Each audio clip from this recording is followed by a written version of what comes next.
June 8th, 2022. This is a story called An Angel Called Raki, written and read by Ariel Sofia Albani. It was on a Friday evening, approximately 6 weeks ago, when we saw living inside the huge hole of our front lawn oak the cutest raccoon. Her face was precious, almost resembling a young wolf. She peeked from the hole and looked at us with what seemed curious and cautelous anticipation, but I bet anything that she could feel my love. My heart literally felt expansive and so filled with joy to have her as our guest. I had seen an owl there before a few years back, but no other furry or winged friend since.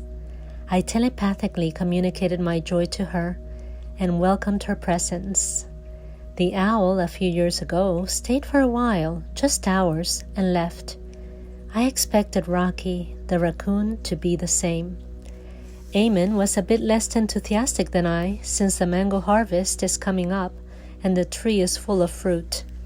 Squirrels, raccoons, and possums are not exactly the most respectful when it comes to fruit trees. Squirrels in particular take a bite or two of multiple fruits daily, and well, at the end of the month, it adds up to a lot of wasted fruit. In the last year or so, Eamon has taken it up to himself to carry a quote-unquote squirrel relocation program. He catches them and releases them 5 miles away by a beautiful tree and lake. It has sort of become a sport and has ensured happy harvests. Raki didn't leave the next day nor the day after. We wondered if perhaps she was a small raccoon abandoned, but we saw her climbing outside the hole and she was definitely an adult. Could she have babies in there? Or what if she's pregnant? We wondered. Eamon immediately ordered a trap. My heart sank a little. There was one thing truly working in Raki's favor. She was keeping squirrels at bay. That alone was a point in favor in Eamon's eyes. My obvious delight with Raki's presence also seemed to delay Eamon's implementation of the trap. Raki was, indeed, visiting the mango tree nightly. 1 or 2 mangoes would appear each morning eaten up, but different from the squirrels, she would actually eat most of the fruit. That made sense to me. I loved the idea of sharing food with animals. There's plenty of fruit in the tree. It is a bit frustrating with the squirrels because of the waste. One bite and they move on. These mangoes are big and they're the most delicious fiber-free mangoes ever. Losing them requires a good cause. In my heart, Raki's partaking was a joy, a great cause indeed. Weeks passed and everyone fell in love with Raki. She would peek out from the hole as my loving community would express love for her. Neighbors gathered to see her. She was filmed and photographed numerous times. Family loved her, even Eamon. She became a star. Several weeks after, one early morning, we found a tiny raccoon at the base of the tree. Oh my goodness, Raki gave birth. Baby Raki was as precious as the mom. An incredible joy for the miracle of life, compassion for Raki's process of mothering, and a degree of concern for the baby's safety, all bubbled in my heart. We don't know if Raki's baby fell from the hole, left the hole, or was brought down by her, but later that day he seemed to be back upstairs in the tree hole. How many babies does she have, we wondered. Gio, my niece and Eamon's PA, kept a close eye and got to even see Raki nursing inside the hole. Eamon's concern about now a family of raccoons and the daily consumption of already 2 mangoes grew. The greatest concern became the tree. Raki is not small, and she's not alone in the hole, which means that the oak is quite hollow. The tree has been a concern for Eamon for some time now. We recently visited friends, and while there, a huge limb from the neighbor's tree just suddenly dropped, creating a trembling thump, with a blessing that no one was under. A person under a tree of such magnitude would not survive its fall.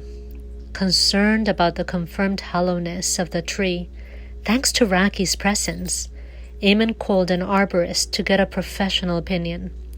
The news were not good. The arborist, with over 40 years of experience, explained to us the impending danger of the tree. He recommended and deeply encouraged us to remove it sooner than later. He went on to cite personal experiences of tragedies concerning trees left unattended. He further explained that ours not only was considerably hollow, but also had a split fault line that made it clear that this tree could or would fall at any time. Scary news. What about Raki? Oh dear. Eamon started calls regarding the tree removal and called an expert to trap and relocate Raki and baby or babies about an hour and a half away from here. When the relocators came, they found that Raki had not one but 4 babies in the hole. Gio and I got together and said a prayer for Raki and her babies to be safe, for the tree, and for all concerned. The cages were put out. That night it was hard for me to sleep, although I knew that after that prayer I truly did not need to worry. The divine would orchestrate it, and what can be better than that, right? My human mind felt uneasy and concerned. We had not seen Raki since the afternoon when the trappers came.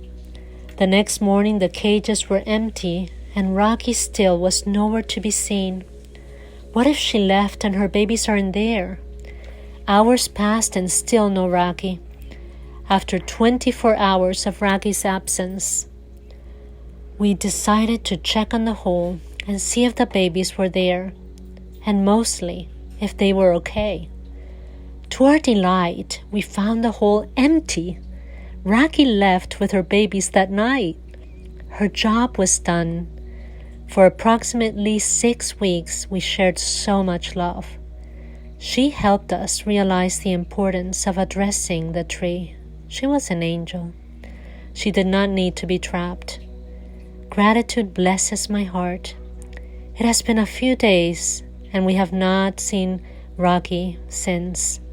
The traps will be picked up today by Angel. Yes, that is the name of the trapper.